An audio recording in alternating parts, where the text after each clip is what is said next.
After Jesus had died, it says in Matthew's gospel that they rolled a huge stone in front of the entrance of the tomb where he was buried. And they thought that was the end. Especially for his close followers, the apostles, they thought it was the end. They had followed him for 3 years, and he had taught them, and he had preached, and he had taught, and he raised people from the dead even. He raised 3 people from the dead. That's a little trivia question. How many people did Jesus raise from the dead? And there's 3 of them that he raised up from the dead. One, a 12-year-old girl who had just died, the daughter of Jairus. The second was a young man in the city of Nain, and he was the only son of a widow who the young man had already been in the casket, and he was being brought to his burial when Jesus came and touched him and raised him from the dead. And the last person that Jesus raised from the dead, the most magnificent, was Lazarus, who had already been in a tomb for 4 days. As his sister Martha said, "Lord, he's been in the tomb for 4 days. Don't roll back the stone of the tomb." But Jesus did have the stone of the tomb rolled back, and he says, "Lazarus, come out."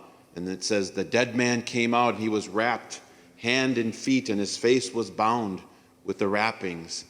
And Jesus says, "Untie him and let him go." You know, we've had a few funerals here since I've come. If you're not familiar, I just came here at the beginning of March. My name is Father Gregory Abbott, and I've had I don't know how you put it, certainly it is the blessing to be able to celebrate a few funerals here. We never call death a blessing, but as Christians we can call it a blessing, because the huge stone which they rolled in front of Jesus' tomb, it's not there anymore. It's been rolled back.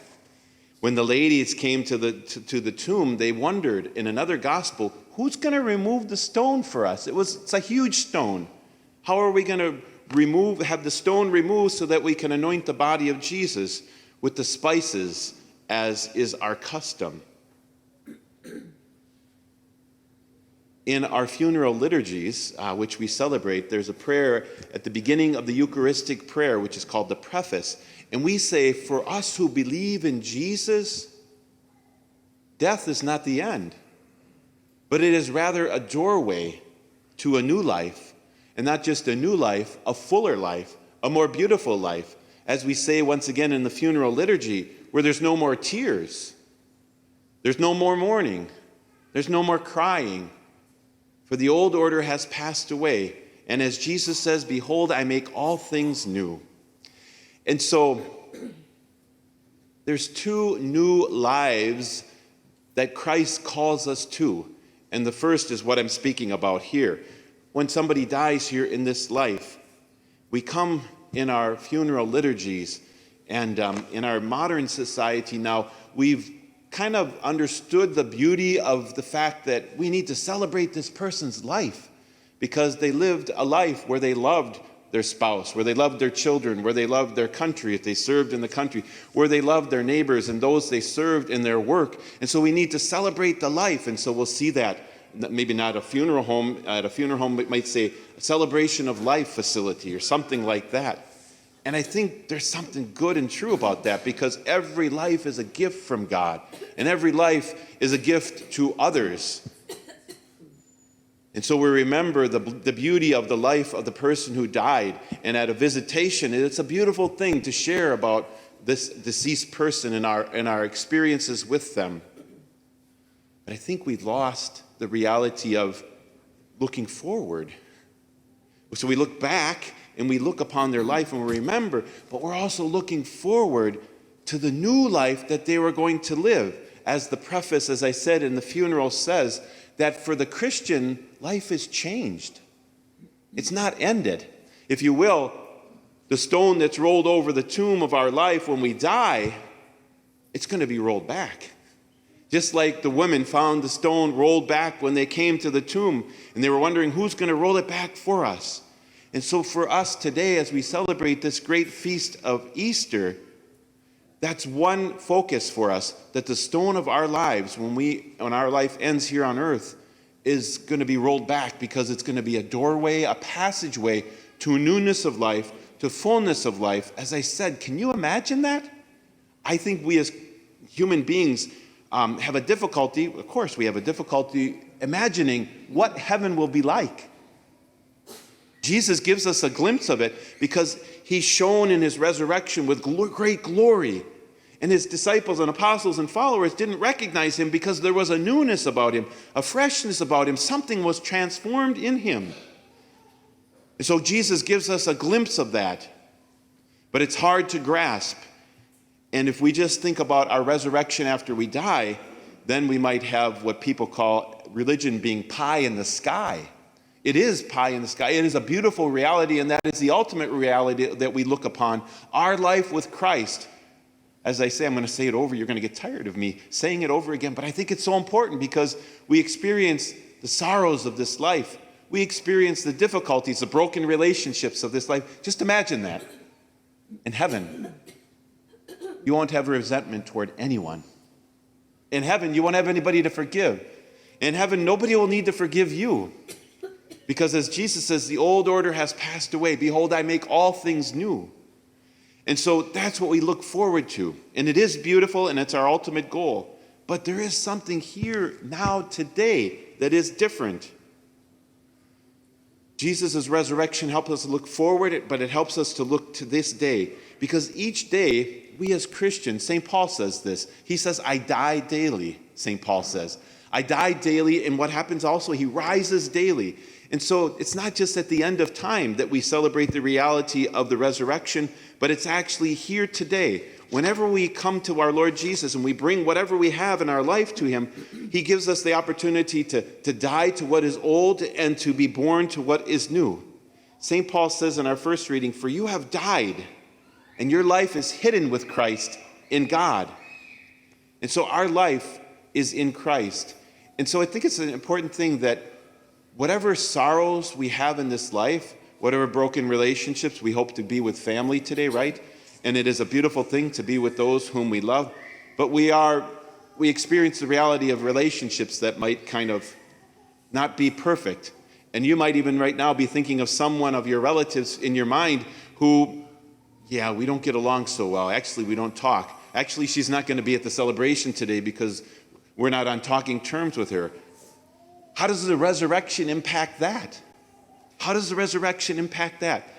Well, in a few moments here, we're going to celebrate, once again, Jesus' one eternal sacrifice, which he offered on the cross, and it's going to be represented at this altar.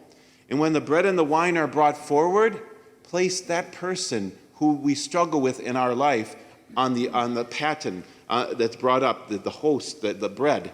And we place our lives there as well. And when we do that, Jesus transforms us, and he transforms our relationship with them. We can't tell another what to do, but he does transform that relationship because he's transforming us. And when there's a relationship of two people and one of them is transformed, the relationship is transformed, even if it's not perfect yet. And so place your life on the paten when the bread comes forward.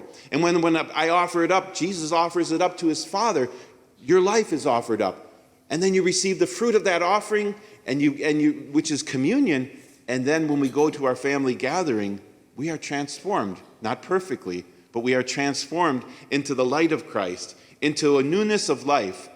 And then that transforms our relationship. Once again, not perfectly, but there is a transformation.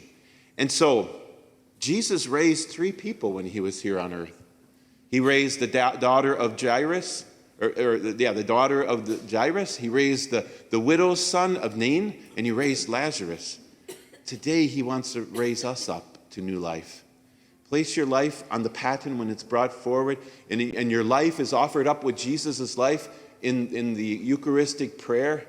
And then we have newness of life as our life is transformed by Jesus Christ so that we can go back into our world and we can live a new life now, a resurrection now. For Jesus says, once again, behold, I make all things new. St. Paul says in one of his letters that we are being transformed from glory into glory. That's the resurrection. And it's not just something hereafter. It certainly is, and preeminently it is. But to get to the resurrection hereafter, each day, as St. Paul says, we need to die daily with Christ and then rise with him. And then we are transformed from one degree of glory to another. And we kind of become like Jesus in a certain sense, even here on earth, where there's a certain light that shines from within us because we have been united with Christ in his suffering, death, and resurrection. And now we live a newness of life in him. And so this Easter we celebrate. What do we celebrate? The hope that we have of being with Christ forever, where there'll be perfect life. But we're not there yet. We can live a more perfected life here when we unite ourselves with Jesus' one sacrifice. That's why we encourage all of us to come every Sunday to Mass, because each week, right, we kind of have stuff that builds up on us, relationships that don't go so well, things at work that were a struggle, and we kind of wonder what we're supposed to do with them. Bring them to Mass. Offer it with Jesus' one perfect sacrifice. It's a way that we can have a relief, a release in a sense, like a safety valve, so that our life doesn't blow up onto somebody with our anger. But rather, we have an avenue to bring our anger, our sadness, our joys, and we unite it with Jesus' one sacrifice, and then we live a new life in this life, a degree at a time, very slowly. We are being transformed, as St. Paul says, from one degree of glory to another, because we have offered our life up with Jesus, and other people, and even ourselves, get to experience the fruit of that when we unite our life with Jesus.